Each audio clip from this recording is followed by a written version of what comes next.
Hello everyone, welcome once again. आज हम करेंगे enhanced English live course book class 7 से एक बहुत ही interesting poem Star Trek the voyage home. ये एक पोएम है स्पेस और अर्थ के बारे में। चलो इसको पढ़ना स्टार्ट करते हैं। सबसे पहले हम इस पोएम के बैकग्राउंड के बारे में पढ़ते हैं कि इस पोएम में हमें क्या बताया गया है। The poem is inspired by the film Star Trek 4 the boys home. ये पोएम है स्टार ट्रेक।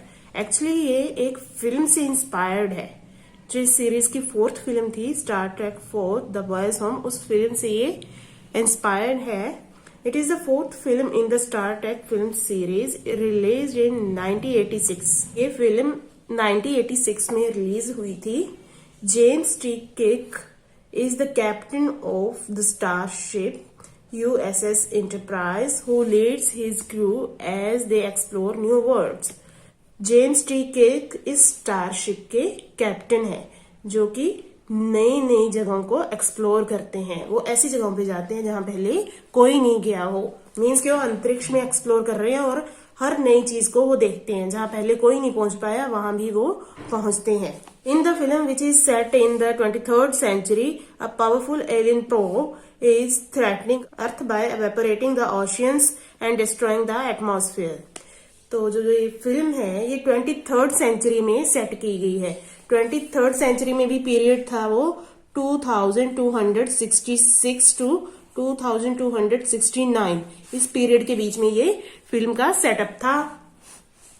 तो उस टाइम पे एक powerful alien probe means machine ये धरती को धमकाती है कि हम उसके ओशियंस का सारा पानी सोख लेंगे, सुखा देंगे, जिससे कि वहां का एटमॉस्फेयर है वो खत्म हो जाएगा। To save earth from the alien probe, captain किक and his crew go back in the time to San Francisco in 1986 to get back the humpback whales which are the only animal who can communicate with the alien probe. तो जो captain kick हैं वो अर्थ को इस machine से बचाने के लिए क्या करते हैं, वो टाइम ट्रेवल करते हैं और वापस 1986 के पीरियड में जाते हैं। कहाँ पहुंचते हैं वो? San Francisco. जो हम्पबैक व्हेल्स हैं उनको वापस लेने के लिए जा रहे हैं, क्योंकि यही एक ऐसा क्रिएचर है जो एलियन से बात कर सकता है, कम्युनिकेट कर सकता है। Read the poem to understand more. अब पोएम के बारे में और जानने के लिए हम इसको पोएम को पढ़ते हैं। Captain Kick's trek amid the ocean of stars was less memorable than the boy's home to the planet where mortals were born who realized that we are not alone. Trek है travel, amid के बीच में, ocean of stars सितारों का महासागर। अब वो space में है। जो इस फिल्म का सेटअप था वो स्पेस में था, मिल्की वे गैलेक्सी के बीच में इस फिल्म का सेटअप इन्होंने रखा था। तो वो वहां से अब सितारों के महासागर के बीच में उनका यात्रा शुरू होती है। Was less memorable than the voyage home. अब उनकी अब तक की जितनी भी यात्राएं हैं, वो जो सितारों के महासागर के बीच उनकी जितनी भी यात्राएं हुई हैं वो सारी कम यादगार हैं। किससे? Than the voyage home. Voyage होते हैं लॉन्ग जर्नी, जो अब घर की तरफ एक लंबा वो ट्रेवल कर रहे हैं। ये ही जो ट्रेवल है ये सबसे यादगार है। वो अपनी धरती को बचाने के लिए घर की तरफ आ रहे हैं। धरती उनका घर है तो वो इस तरफ आ रहे हैं। तो ये जो उनकी जर्नी है ये सबसे ज्यादा यादगार है। To the planet where mortals were born who realize that we are not alone. अब वो एक ऐसे प्लेनेट की तरफ जा रहे हैं जहां पर मॉर्टल होता है नश्वर, ऐसी चीजें जो हमेशा के लिए ना हो, जिसका एक बार जन्म होता है फिर उसकी मृत्यु होती है। तो इन चीजों को नश्वर कहा जाता है, मॉर्टल। तो एक ऐसे प्लेनेट पे जा रहे हैं जहां पर नश्वर चीजें हैं, नश्वर चीजों का जन्म होता है। और जो कैप्टन किक है वो ये भी यहाँ पे महसूस करते हैं कि वो अकेले ही यहाँ पे नहीं है, उनके जैसे और भी बहुत सारे क्रिएचर यहाँ पर हैं। The credo of the wise and brave is to boldly go where no man has gone before.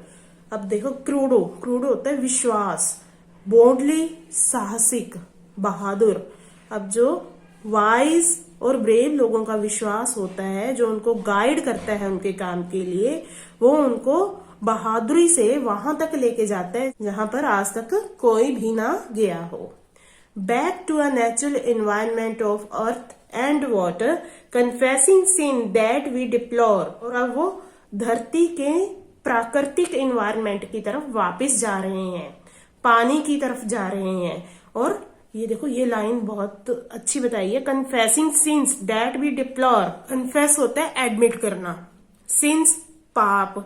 अब वो धरती की तरफ आ रहे हैं तो वो उन पापों को भी मान रहे हैं जिन्हें हम अब तक नकारते आए हैं। इंसान खुद के लिए इतनी डेवलपमेंट करता जा रहा है जिससे कि अर्थ को बहुत ज्यादा नुकसान पहुंच रहा है और आने वाली जनरेशन को इसका खामियाजा भुगतना पड़ेगा। अब कैप्टन क्रिक हैं जो 23rd सेंचुरी से आ रहे हैं, उनको ये चीजें रियलाइज हो चुकी हैं। अब जो धरती पे आ रहे हैं तो वो इन सारे सिंस को एडमिट करते हैं कि हमने ये गलतियां की हैं, इस कारण हमें अब ये नुकसान झेलना पड़ रहा है।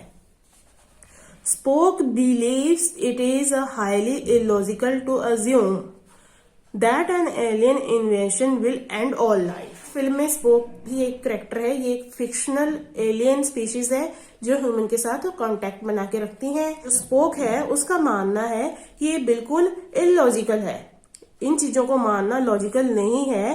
कि क्या चीजें, कि जो एलियन है, इन्वेंशन होता है घुसपैठ करना, बिना किसी की परमिशन के उनकी टेरिटरी में घुसना, उसको इन्वेंशन कहते हैं। कि जो एलियंस की घुसपैठ है धरती पे वो जीवन का अंत कर देगी, वो इन चीजों को नहीं मानता।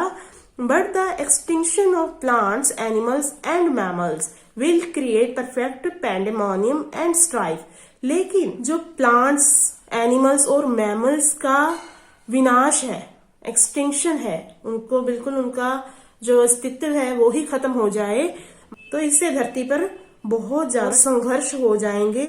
Pandemonium means disorder and strife means conflict, संघर्ष।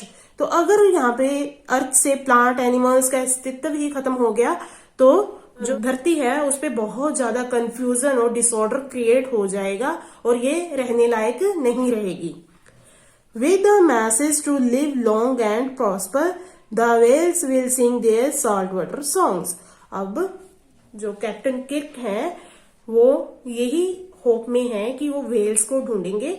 तो जो वेल्स हैं वो समुद्र में रह के अपने सोल्ट वाटर सॉन्ग गाएंगी, जो क्या मैसेज देंगे, लिव लॉन्ग एंड प्रॉस्पर, जो लंबा जीवन जीने के और समृद्ध जीवन जीने का message पहुंचाएंगी। And for the salvation of Mother Earth, we must change to coexist and belong. और हमें अपनी मदर अर्थ के साल्वेशन मीन्स उसको बचाने के लिए हमें भी नेचर के साथ संबंध बना के चलना होगा, समन्वय बना के चलना होगा कि हम अपने फायदे के लिए नेचर को नुकसान ना पहुंचाएं और आने वाली जनरेशन को भी इसका खामियाजा ना भुगतना पड़े। तो इस छोटी सी पॉइंट में बहुत अच्छा मैसेज दिया गया है। आई होप आपको ये पॉइंट समझ आ चुकी होगी। So thank you very much for listening.